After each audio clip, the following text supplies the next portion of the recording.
वेगवेगळ्या गोष्टींवर आपण दररोज पैसा खर्च करत असतो.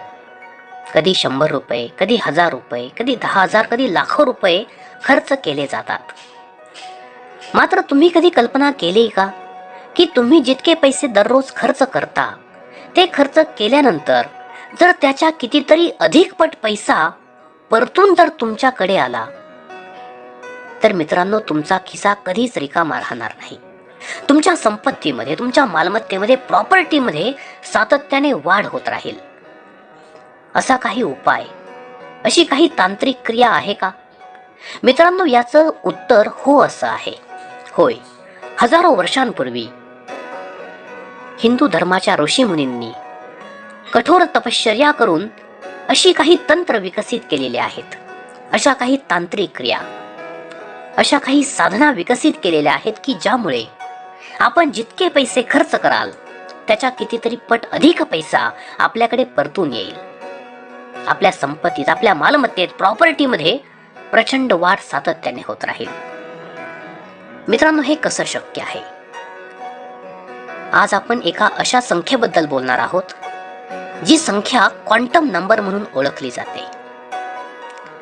कॉस्मिक एनर्जीचा ती सिम्बॉल आहे. कॉस्मिक एनर्जी, या ब्रह्मांडामध्ये जितकी शक्ती आहे, एनर्जी आहे, ऊर्जा आहे, या ऊर्जेची ती प्रतीक आहे, सिम्बॉल आहे. मित्रांनो, जेव्हा जेव्हा तुम्ही पैसे खर्च कराल, हे पैसे खर्च करताना मनातल्या मनात फक्त या संख्येचं उच्चारण आपण करायचंय. ही संख्या फक्त मनात ठेवायची आहे. जितक्या जास्त वेळा ही संख्या तुम्ही म्हणाल मित्रांनो, तितका जास्त पैसा परतून पुन्हा तुमच्याकडे येईल. आपण अगदी आजपासून, आत्तापासून याचा प्रत्यय, याचा अनुभव स्वतः घेऊ शकता. मित्रांनो, ही संख्या कॉस्मिक एनर्जीची सिम्बॉल आहे.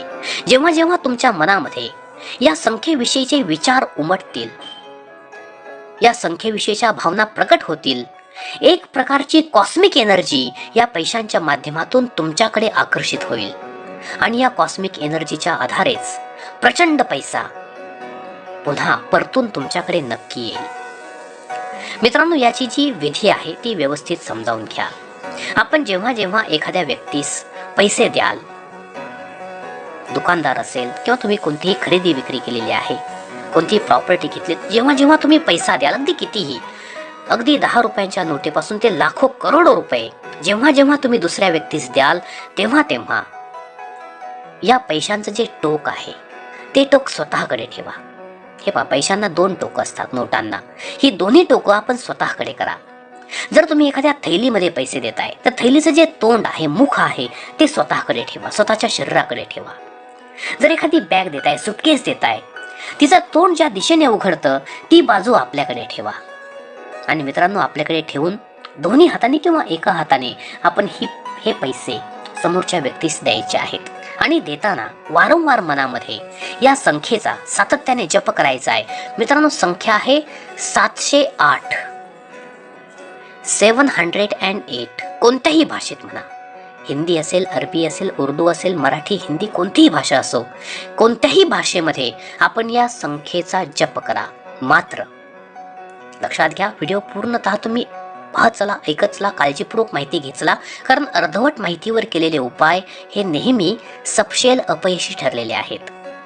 मित्रांनो, हे पैसे देताना आपण 708चा जप करायचा आहे, मनातल्या मनात करायचा आहे, पुटपुटायचं आहे आणि हे पैसे द्यायचे आहेत. मात्र ते देण्यापूर्वी या पैशांकडे पाहून, हे पैसे म्हणजे प्रत्यक्ष लक्ष्मी आहे, हे पैसे जर तुमच्याकडे परतून यायचे असतील मोठ्या प्रमाणात, अनेक पटींनी, तर मित्रांनो, या पैशांप्रती आदरभाव व्यक्त करणं, या पैशाने आपलं जे काही काम होतंय ते काम या पैशांमुळेच होत आहे. या पैशांप्रती आदर आपल्याला व्यक्त करायचा आहे. एक प्रकारची सौजन्याची भावना, एक प्रकारे आपण त्या पैशास धन्यवाद द्यायचे आहे, त्या लक्ष्मीस धन्यवाद द्यायचे आहेत. मित्रांनो, या सृष्टीमध्ये जड अजड जेवढ्या काही सजीव निर्जीव वस्तू आहेत, प्रत्येक वस्तूमध्ये आपलं स्वतःचं एक वेगळं अस्तित्व असतं. या चराचरात जड वस्तूत सुद्धा परमेश्वराचा वास असतो. या पैशांमुळे जरी हे पैसे दिसायला निर्जीव असले, जड असले, तरी सुद्धा त्यांच्यामुळेच तुम्ही आज जीवनातील सर्व प्रकारची सुख उपभोगता आहात. तुमच्या गरजा या पैशांमुळेच भागवल्या जात आहेत आणि म्हणून तुम्ही मनस्वी या पैशांना धन्यवाद देणं त्यांचे आभार मानणं फार महत्वाचं असतं. आणि म्हणून या पैशांकडे पाहून, या लक्ष्मीकडे पाहून, तुमच्यामुळेच माझं जीवन सफल होत आहे, सुंदर होत आहे, हे जीवन मी उपभोगत आहे, अशा प्रकारचा आदरयुक्त भाव आपण व्यक्त करायचा आहे. आणि विनंती करायची, प्रार्थना करायची की तुम्ही पुन्हा परतून माझ्याकडे अनेक पटींनी नक्की यावं. हे लक्ष्मी स्वरूप धन, पैसा, तू माझ्याकडे अनेक पटींनी परतून पुन्हा यावं, अशा प्रकारची प्रार्थना करून तर पहा. मित्रांनो, हा जो भाव आहे, हा भाव त्या पैशांना सुद्धा समजतो.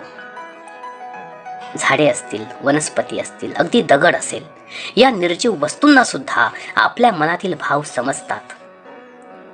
तर मित्रांनो, अशा प्रकारची भावना आपण व्यक्त करायची आणि त्यानंतर हे पैसे, या पैशांचं टोक स्वतःकडे ठेवत आपण दुसऱ्यास द्यायचे आहेत. देताना 708चा सातत्याने आपण जप करायचा आहे.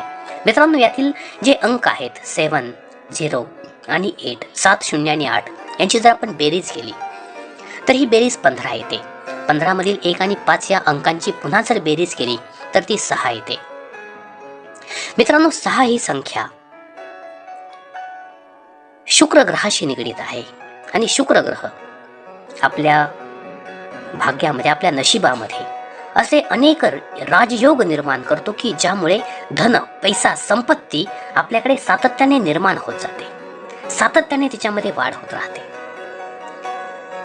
जे 7 आणि 8 हे जे अंक आहेत, हे 2 अंक या शुक्राच्या दोन्ही बाजूचे जे ग्रह आहेत त्यांचं प्रतिनिधित्व करतात. जी लक्ष्मी, जो पैसा आपल्याकडे येत आहे, ज्याचा उपभोग आपण घेत आहोत, त्यामध्ये कित्येक पटींनी वाढ होत जावी, हा पैसा सातत्याने वाढत जावा, यासाठीचं बॅलन्सिंग जे आहे, हे बॅलन्सिंग हे 2 नंबर्स करत असतात, हे या 2 संख्या करत असतात.